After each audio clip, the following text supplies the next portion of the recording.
Her phantom scream echoes between the mountains, the sound of terror and pleading filling the air of my memory as I stand in front of her fresh grave. The rain pours onto my umbrella, and I grip the handle tighter, like her frigid, fragile hand closed around mine, squeezing until I could feel her bones rubbing together. "Graham," she gasps, her body twisting, her long gray hair matted in clumps as she reaches toward the window with her other hand. Those long, sharp nails rake down the glass as if on a chalkboard, clawing like she's trying to escape, setting my teeth on edge. "Aunt Anne," I tried to console her, bile burning in my throat as she soils herself. "It's okay. You're okay," I say, knowing it's a lie. Hospice said she wasn't in pain. It was just the body's reaction to death, the last of her fight. And she must have been a hell of a fighter in her life. I said as much, producing the eulogy for a woman I only knew as a small child, like she'd been in my life the whole time. I was a writer, after all. If I could manage nothing else for her, I could manage a decent send-off, even if it was lacking in those pesky life details. I clear my throat, standing atop the rolling mountain shrouded by gray morning fog. It was the family cemetery, even though my parents weren't buried here in this sad little plot that held 3 headstones. 2 were worn by time, rain, and lichen covered to unreadable, but I knew they were my great-grandparents, side by side. And then there was Aunt Anne, unmarked because that was one of her few scribbled requests in her last will and testament. The thing wasn't even typed.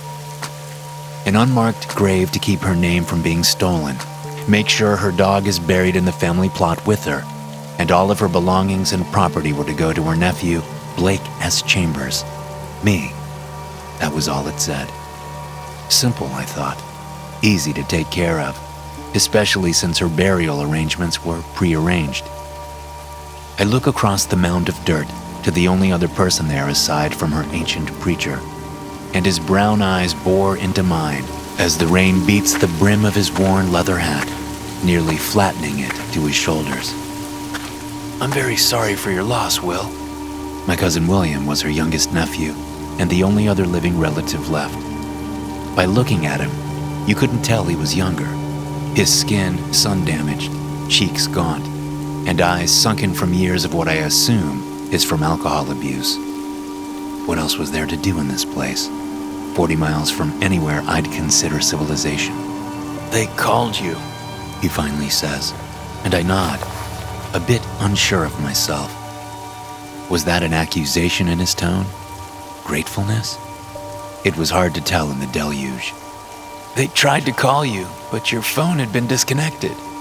I step closer, my shined black shoe sinking suddenly with a sucking noise into mud, and to my brief horrified disgust, I look down to see I'd stepped on the edge of her grave. I suppress a shudder and look back at Will, trying to act like it didn't happen as I pull my foot free and make sure I step around the rest of the mound. It would take me forever to get that shit out of the lines of my good leather. His eyes are on my mud-covered shoe when he responds. "Don't much like phones. Too expensive to keep up round here. No signal anyhow." I nod my understanding, clearing my throat in the hope that the noise will draw his focus back up to my face, and am relieved it does. "I was hoping you could show me the way back to the house since you're from around here." My house, my new piece of property, and the 80 acres of Appalachian territory it sits on. "I can do that," he answers after a moment with a nod, and I hear the snapping of a stick behind him, my heart catching in my throat as a shadow of something large passes between the trees on the fogged ridge at his back. He twitches at the sound, then glances back over his shoulder. "Best to get in out of the fog." The fog? I glance back at him in that ridiculous soaked hat and figure he meant the rain as I follow him, tightening my grip on my umbrella again as the wind picks up. The walk to the top of the hill was almost as long and winding as the walk to Aunt Anne's house. The cabin with the moss-covered roof, somewhat picturesque, despite the skies darkening and warning that we hadn't seen the worst of the weather, and the way the wind creaks the ancient and dying pine trees above our heads. I can't stop the ringing tension in my shoulders, the expectation that one of the swaying trees would give up the ghost, snap off and crush me, or my new temporary abode. I hardly felt better as we stepped inside, the light switch not working. "It's the wet," Will says without my asking, picking up a bent metal clothes hanger and touching it to a screw against the light in the ceiling, and it flickers on, casting an eerie daylit glow that clashes with the ambient light from outside. "Bad connection."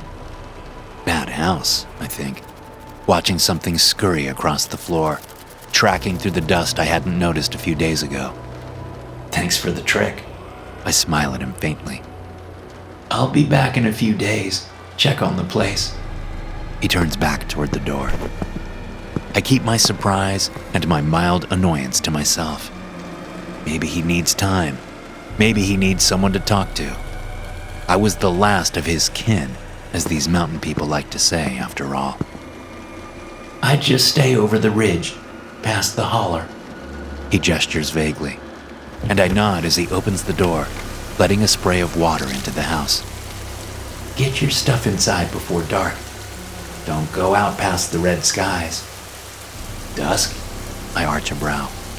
What the hell kind of cryptic mountain bullshit was this? Will nods, adjusting his hat that smells like a washcloth that's been wet and balled in a sink for far too long. "That's when the grin makes his rounds, and you've tracked your scent back to the house." Pointing at my shoe, he steps back out into the rain, and like some wraith, he disappears between the trees and into the creeping fog, leading away from my mostly washed-out gravel driveway. "Will!" I shout, my voice oddly muffled in my ears from the rain. "What the hell is a grim?" I wait for a moment, keeping the door cracked to listen for a response as the trees groan. Then I hear a howl. It's a deep, gut-wrenching sound that echoes despite the weather, and I close the door, locking the loose handle as I step back into the house a little farther. I think of the shadow walking behind Will in the forest and decide that I'd wait until morning to get my car from the bottom of the dirt road. The tires would probably get stuck in the mud anyway, I reason. The fog never leaves. I try to convince myself that it's the elevation that keeps the clouds low on the mountain, but it doesn't feel that way. It's my overactive imagination, my lack of sleep from an odd scratching at the front door that makes my instincts crawl every time I step foot outside for the first few days. Something scurries to my right, a loud branch snaps to my left, and the trees above squeak like a colony of bats live in their scraggly branches every time a breeze blows. Will's voice is a constant reminder as the sun begins to set, and though the red skies at night sailor's delight saying crosses my mind every time it hits the horizon, casting that crimson glow, I still hear his warning not to go out. And I don't. Not with how the howl begins, signaling the moon's rise. What did he call that thing again? I can't remember for the life of me.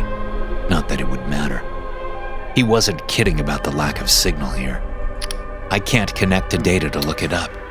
And every time I make a call to my agent to let her know I've made it okay, the signal drops after a distorted "hello" from her side of the line. This afternoon, it's a static-filled "hello, Blake, is that you? What the hell is that noise?" she says right before the howl begins, stirring up barks that echo through the mountain, like the dogs of the area are just as freaked out as I feel. The only howling I hear in the city is from cabs when they're stuck in traffic. I want to shout, "It's fucking daytime!" just to see if it'd stop. But honestly, I'm not that brave, and there's plenty of work to be done inside. Besides, my skin crawls at the realization that it sounds so much closer, like every day it's heading down from the cemetery to find me. "You've tracked her scent back to the house," Will's voice reminds me as I wipe down the counter. Joke's on it. I threw those shoes in the back of my truck, just in case, I thought smugly. Bang! The first knock on my door has my heart lurching in my throat, followed by a series of slower, more patient knocks, and I step around my desk to answer it. Despite the state of the house, I've pulled Aunt Anne's old writing desk out into the living room by the window so I can work. You alive? Will's voice is impatient through the door, and despite myself, I smile. Finally, company aside from static and animal noises. I open the front door and am even more pleased to see he isn't wearing the hat. Instead, he's got on a pair of coveralls that have definitely seen better days. And what grease and dirt isn't staining them is holding his long, stringy hair, mostly slicked back from his leathery face. The sun never seems to shine here. Where did he even have time to tan? I think, amused as I step back to let him in. Instantly, he roams, pulling a handkerchief from his pocket, and tosses it into one of the two chairs facing the wood-fire stove, as if marking his place. It's clean, He grunts. empty. Not empty. I gesture to the furniture as he looks at the empty shelves on the wall, missing the odd knickknacks Aunt Anne had placed there over the years. He remains silent, staring at the wall for a long while as I edge around him to sit back behind my desk. Somehow, I feel like it's a shield between us, my defense, because he gives me the distinct vibe I did something wrong. My chair creaks as I sit, and that seems to pull his attention, and he sits on his handkerchief. Silence fills the room, save from the way he wheeze-breathes like the walk from his place was far. I clear my throat. So, Will, I wanted to ask. I begin, and he tucks his chin towards his chest like he's defensive. About Aunt Anne's dog. I figured by her will that he was cremated at some point, but I didn't find an urn or anything. She said she wanted him buried in the family plot with her. I was hoping someone did that for her since it was missing. And all I'd found was some large, dusty dog bowls. A smile twitches his lips for the first time as he turns just his head to look at me. That was already taken care of. His voice sounded strange, and I couldn't tell if it was amusement or something else. Oh, so you did? I trail off, not knowing how to ask the question. Before she died. He splays his fingers, laying them on his knees, drumming them slowly, like a comforting sort of gesture. My confusion makes itself known. Before she died? Okay, so she was sick for a long while, and I assume she had her plot picked out beforehand. Easy solution. Yep, He nods. she wanted him buried alive. Said he was going to come back to protect her spirit as a Grimm. Grim. That was that word he'd said, and my brain latches onto that before his full statement sinks in. Wait, what the fuck? Buried him alive? Jesus, that's fucking dark. My stomach rolls, and I lean back in my chair. Sure, I'd figured from what I found around this place, Aunt Anne was losing it. But she seriously buried her dog alive? Could she even lift a dog to do that? The thought strikes me, and I push it firmly from my mind, looking at my Word document in the hope it will keep the mental images at bay. Never mind, I don't want to talk about this. Will shrugs, picking at a piece of invisible lint against his now bouncing knee. But you've heard it though, at night? I look up from my laptop, ignoring the odd chill that races down my back, and tell myself that upgrading the windows to keep the draft at bay was going to cost more than I was prepared to spend to sell this place. Dogs bark, it's what they do. Everyone and their mother owns some kind of hunting dog or the like up here. Small, sure. Beagles, bird, maybe a coonhound or something. But this is different. I pick up my coffee, annoyance creasing my brow. Yeah, okay. Her dog has come back to life as a Grimm. Will supplies for me, and I roll my eyes. Grimm, right. And now I have to be worried because what exactly? Am desecrating her sacred home space? Or because I stepped on her grave? I pushed that thought from my mind as well. This was wild. You cleared it out. I could tell he was hiding his indignation. a hand smoothing back the greasy strands of hair from his face. Didn't even ask nobody if they wanted anything of hers. I try to find my compassion and fall short. What? He wanted the dust-covered trinkets she had? They were made of sticks and moss, and all that was left was tattered old clothes and a few old animal bone wind chimes that were, frankly, creepy as hell. Mostly, all Aunt Anne owned were the dust bunnies in the corners and the bugs that scampered when I turned on the lights. Look, Will. I set my coffee back down, untouched, folding my hands defensively in my lap. Sorry I didn't ask you if you wanted to keep anything for her memory. Yeah, well, you're not so special. She was my aunt too. I was here, helping her every day. He wasn't wrong, and I nod along in what I hope conveys sympathy, and not the fact that this whole thing was just a huge inconvenience to me. He wouldn't even have been able to afford the property taxes. But it had to be hard for the man to accept that he wasn't written into the will, and I wasn't about to pry into the circumstances. I'm sure she really appreciated you. Appreciates, he sniffs once, then drags his grimy sleeve over his nose. She still appreciates me for the help. Right. Mountain superstition. Then you certainly don't have to worry about the Grim, I joke. And he turns his jaundiced brown eyes toward me like he's staring through me to the window at my back. Slowly, he stands, dusting his palms against his worn jeans. It's getting dark. I'm going to head home before the sun sets. The cold settles into my bones now, and I stand just to keep the shiver at bay as I consider asking him if he wants to stay, then dismiss the idea. Need me to drive you? I offer out of kindness, and not because I want him to leave a dirt stain on my car's interior as well, and I avoid looking at his faint outline on my newly cleaned chair. I can make it on my own. You just watch out for yourself. He turns, walking to the door, and I watch him jiggle the loose handle, shaking his head as if in disappointment before walking out. I wake to the darkened room. The sound of Aunt Anne's fingernails clawing against my window, filling my head from the nightmare. Only it wasn't her nails. It was her dog's. The Grim scratching at the glass, his red eyes staring at me through the window, and his mouth foaming with his fury before I manage to jar myself from sleep. My heart is pounding as I sit up, rubbing my hands over my face, and work up the bravery to glance at the uncovered window. Outside, I can see the pine trees casting long shadows from the moon, and I can hear their squeak as they sway back and forth in the night's breeze. It's the first night without fog, and my relief is palpable. I'm not living in a permanently haunted forest after all, I chuckle to myself. Standing, I stretch as I make myself walk to the kitchen to grab a glass of water to wash the taste of the dream from my mouth. And the sound of something slapping the side of the house makes me pause. My throat tightens as I remain perfectly still, listening to the sound of metal drag, like a long dog chain, slow and methodical. Tick, tick, tick, tick, tick.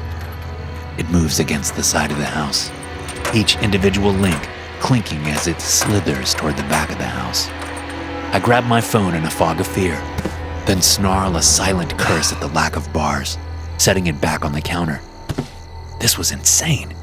It was probably just some neighborhood dog that got loose and was hung up. My idiot hillbilly cousin was freaking me out just to be a dick. I grab the only weapon-like object I have, Aunt Anne's old broom, and hold it like a bat after I unlock the door and step out into the night. My feet touch the frigid dirt, and I curse myself for not putting on shoes or anything else aside from my boxers as I steel my nerves and follow the sound. Tick, tick, tick, tick, tick. It continues as I see the end of the chain disappear around the side of the house. My heartbeat taking over my ability to hear clearly, combined with the way my breaths come out too loud, too fast. I freeze as the noise does, my white-knuckled grip making my hands ache. What ifs become my world, and I almost step back until I hear something crack in the woods to my right. I lunge forward, broom raised, and the putrid wet scent of Will's hat fills my nostrils as he stands straight, the chain held tight between his hands, much thicker than that of a dog. What the fuck? My words cut off in shock as Will lets out a roaring battle cry, swinging the chain like his own bat, and it catches me on the shoulder, slamming me into the wooden side of the house. The pain is muscle crippling, and I stumble back, releasing the broom to grab my left shoulder instead. You think you deserve this place? He roars as he swings the chain again, missing me by inches as I turn, stumbling into the tree line. You couldn't even fix her loose lock. The fog that no longer covers the ground is in my head now, and I rush blindly between the pines, feet burning as the forest floor pierces them. You threw away her things, her special things. I hear the chain before I feel it, as it catches between my ankles, tripping me up, and I go rolling onto the ground, coming up hard against the side of a tree. It knocks the wind from me, and I wheeze out of breath, holding up one hand, placating, pleading. You come from the city. You don't know our ways. You're not our kin. The chain slams against the tree next to my head as I duck, my lungs heaving out puffs of white in the frosted air. Suddenly, Will doesn't seem so stupid or slow, and regret bubbles up in my chest, pouring out of my mouth like word vomit. If it's the house you want, I'll give it to you. The taxes, I'll pay them for you every year on the land. His laugh is a bark as he lunges forward, the chain catching me across the face with a loud clanking thud that whites out my vision. Blake Chambers, last living member of my family. Do you have a will? I blink rapidly, feeling the blood drip down my cold cheek as I dig my fingers into the detritus of the forest floor. I can't quite orient myself, and I look up slowly as my vision blurs in and out. I bet you don't. An arrogant, disrespectful asshole like you. Between the trees, I see the hulking figure, its gleaming white teeth showing in a snarl as it steps silently toward me, its massive black head lowered. The growl is a low bass that rattles my chest, overtaking my pounding heartbeat. It's the Grim, I think, and my system floods with true terror for the first time, overtaking my incredulity with adrenaline that makes me shake violently. 80 acres is a lot of land to disappear into. Will is still talking, and I try to comprehend what he's saying, but I'm stun-locked, my body frozen in horror. I take a heaving breath, the world tilting back and forth on its axis, then another before the shout rips from my throat. No! I scramble onto my knees, hands searching the ground blindly for a weapon, eyes locked onto the bigger threat. It's the Grim! I heave the words once, twice, then turn to my cousin with wide eyes. He could see it too, couldn't he? He'd forget this insanity, and he'd help me instead, wouldn't he? For his own survival? He pauses, the chain in his hand lowering, dragging against the ground as his eyes follow my pointing finger. For a moment, everything is silent, and then he starts to smile. It's a slow twitch of his lips, a glint of humor in his eyes in the moonlight. Then he turns back to me. That's not the Grim, you dumb city bastard. Another laugh barks out of him, showing off his blackened and broken teeth, and my jaw slackens in blank confusion. That's just Aunt Anne's dog. Charcoal. My mind reels. The shadow at the cemetery, the sounds in the woods, the scratching at the door. She didn't bury her dog alive. None of it was real. Nausea bubbles in my gut as I curl my arms around it, closing an eye against the blood that drips down my face. None of it was real. I'm the Grim, Will announces proudly as I tear my eyes away from the large black dog to him once more. Aunt Anne's pleas for the Grim to protect her echoing in my mind as the pain begins to set in, making me sway. I'm the one who's going to protect her house, our family land. When he smiles at me again, it's with a snarl, and I thrust my arms up to protect my head from the chain just as the dog lunges, his jaws clamping around my neck, his breath impossibly hot against my throat as he pins me to the ground. Say hi to Aunt Anne for us, will you, cousin? She'll be tickled pink that you came all the way out here to the mountain to help us with our financials.